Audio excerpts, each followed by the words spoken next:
Alabama basketball fans, what's going on? It's Kyle Henderson of BamaInsider.com. The Crimson Tide moved to 9-3 overall and 4-0 in SEC play following their 94-90 victory over the Auburn Tigers.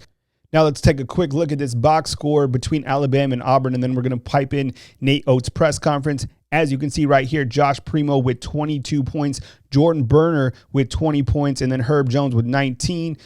Alabama getting some momentum. They have now won 5 games in a row, 4-0 in SEC play. A lot of people are starting to talk about Alabama, and kind of dates back to that big victory over Tennessee. Then they beat Florida 86-71. And then with today's victory over Auburn 94-90, people are starting to talk about Alabama basketball. Here's what Nate Oats said following Alabama's victory. You can catch more coverage back at BamaInsider.com.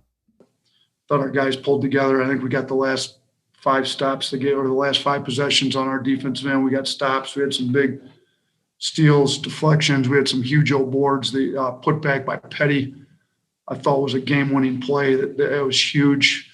I think Bruner had some putbacks. Our guys, Shaq kept the one alive that Bruner got. So I think our guys are learning how to win close games. It's something we had struggled with last year. Now guys are making tough plays down the stretch. I'm happy for them. And then Primo, obviously, you can't say enough about the start that he gave us. He came out ready to play. He had been struggling a little bit. He got his mind together and really, he played the best game he's played since he's been here. So we picked a great time to do it, without Quinterly. Now we've had multiple guys step up. Keon Ellis was great against Florida. Primo was great here. And kind of everybody's figuring out how to win. I thought Shaq's second half, he didn't have a very good first half, struggled a little bit, came out really ready to go in the second half. It shows a lot of maturity for him to be able to do that after the first half that he had.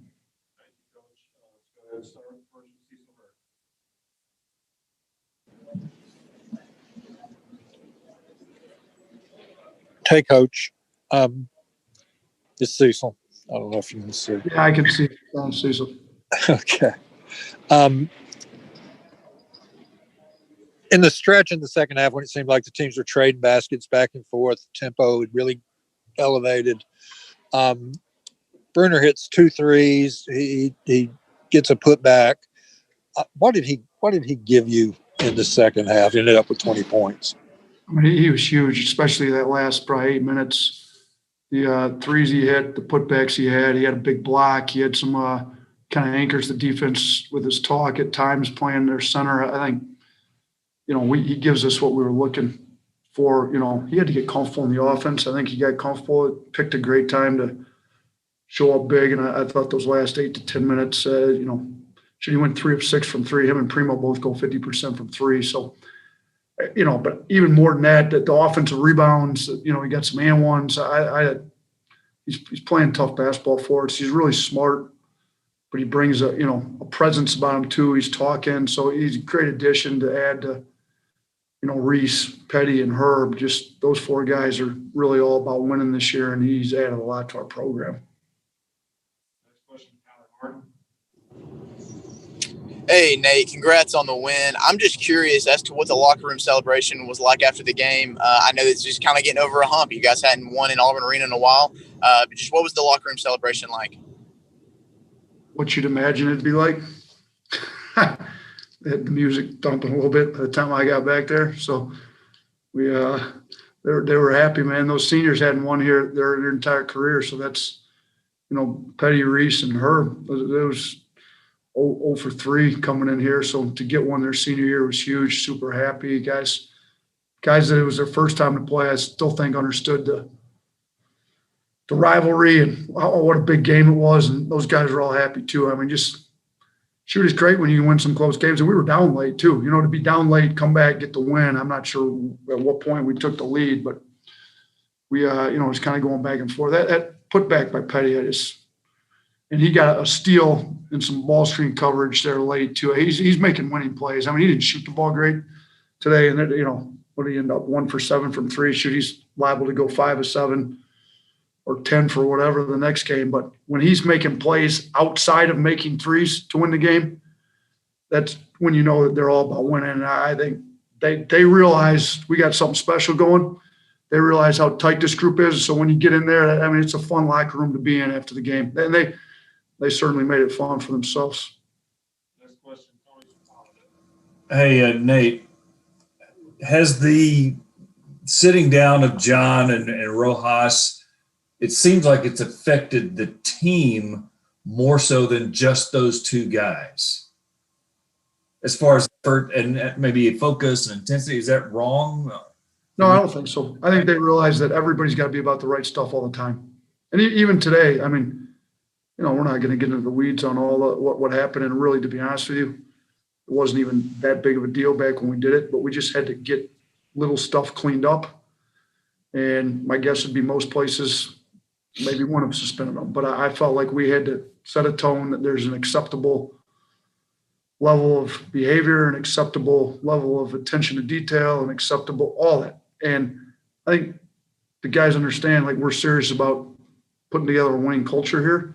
And that's why I'm just so happy for Petty, because he's making all those winning plays. I mean, some of those steals, some of those stops late in the game were him. At halftime, he said, put me on Cooper. Like, I want the matchup. You know, he got the offensive putback late in the game. He was the only guy that crashed on our team. So, you know, to see him making all those plays. But, yeah, you know, when you do anything to the team, everybody gets messages. So I thought the camaraderie in the East Tennessee State game and everybody pulling for the win was great. But then when those guys came back in, they were perfect. Like, and they've been that way. And Petty's been a leader ever since he walked back in after Christmas. And he's been – I couldn't be happier, more proud for a guy than I am of him. And I think Rowe's given us some real quality minutes. You know, he didn't have a great first half, but he had that tough finish there in the second half. I think without his minutes tonight, we don't win the game. So I think he's given us a lot of good stuff too right now. Tony, you're up now. Oh, thanks, Nate. Forgive me if you already mentioned it, but did Herb win the hard hat? And if so, just what did you think about his performance? 5 steals, 2 blocks.